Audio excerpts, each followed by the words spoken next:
Привет, друзья! С вами Дина и канал Коллекция рецептов. Сегодня будем готовить, пожалуй, самое универсальное, сдобное, дрожжевое, безопарное тесто под названием хрущевское. У этого теста сплошные плюсы. Опару ставить не надо, месить можно хоть тестомесом, хоть руками, экономит время на приготовлении, настаивается не в тепле, а в холодильнике, идеально подходит для любой выпечки – пирогов, пирожков, кулебяк, булочек и ватрушек. В общем, сплошные преимущества. Итак, давайте готовить. Тесто можно замесить как с помощью миксера, так и руками. В чашу выливаем 1 стакан чуть теплого молока, всыпаем чайную ложку соли без горки, 100 граммов сахара и разбиваем 2 яйца.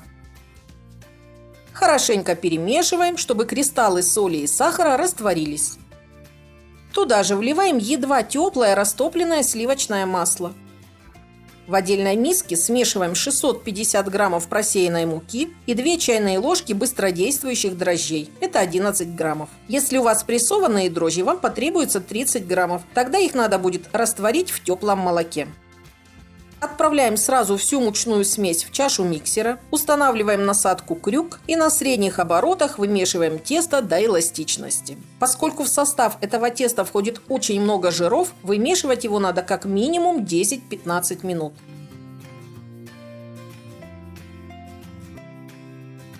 Несмотря на то, что у меня есть тестомес, который прекрасно с этим справляется, не могу отказать себе в удовольствии, чтобы не помесить его руками. Это тесто очень приятное на ощупь и совершенно не липнет ни к рукам, ни к столу. Оно мягкое и нежное. Во время замешивания не требует дополнительно ни масла, ни муки. Количество продуктов для него настолько хорошо подобрано, что даже начинающая хозяйка не промахнется с этим рецептом. При замесе руками растягивайте его, вымешивайте, бейте об стол до тех пор, пока оно не станет гладким. Вот видите, оно еще пористое, как будто рваное, а такого быть не должно, значит вымешиваем дальше. Вместо сливочного масла в тесто можно использовать маргарин или спред. Несмотря на то, что в тесте 650 граммов муки, а это 5 стаканов, оно очень и очень мягкое. Преимущество этого теста в том, что его можно приготовить накануне и убрать в холодильник, а использовать в течение всей последующей недели. Хоть каждый день отрывайте от него понемногу и готовьте свежую выпечку.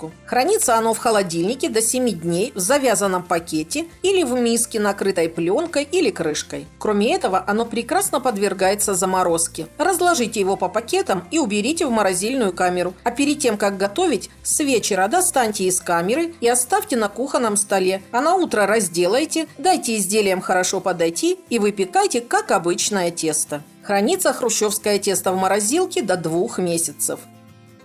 Итак, друзья, наше тесто готово. Я вымешивала его ровно 15 минут. Убираем тесто в пакет или в миску, накрываем пленкой и отправляем в холодильник минимум на 4 часа, а лучше на всю ночь. В холодильнике тесто увеличится в размере, приобретет характерную пористость и застынет, поскольку в нем много масла. Хочу показать вам, как выглядит тесто спустя 2 дня пребывания в холодильнике. Вот так хорошо оно подошло. На ощупь очень пышное и вкусно пахнет сливочным маслом. Сейчас разрежу его, и вы увидите, насколько оно пористое. У него такая интересная текстура, как будто тесто соткано из 1000 ниточек. Перед тем, как соберетесь из него что-то выпекать, заранее достаньте из холодильника и оставьте на кухне, чтобы оно согрелось до комнатной температуры. Как правило, я с вечера его достаю, а утром пеку, как из обычного дрожжевого, хорошо подошедшего теста. Из него можно печь пироги, кулебяки, рулеты, а также мелкоштучные изделия – пирожки, булочки, плюшки, рогалики и даже печенье. Друзья, я уверена, что это тесто вас порадует, а изделия из него придутся по вкусу не только вам, но и вашим гостям. Готовьте с удовольствием, и пусть в вашем доме всегда вкусно пахнет домашней выпечкой. Желаю удачи в приготовлении. Друзья, чтобы не потерять этот рецепт, ставьте пальчик вверх. Спасибо, что смотрите мои видео, оцениваете и оставляете свои комментарии. Не забудьте подписаться на YouTube-канал Коллекция рецептов и нажать на колокольчик.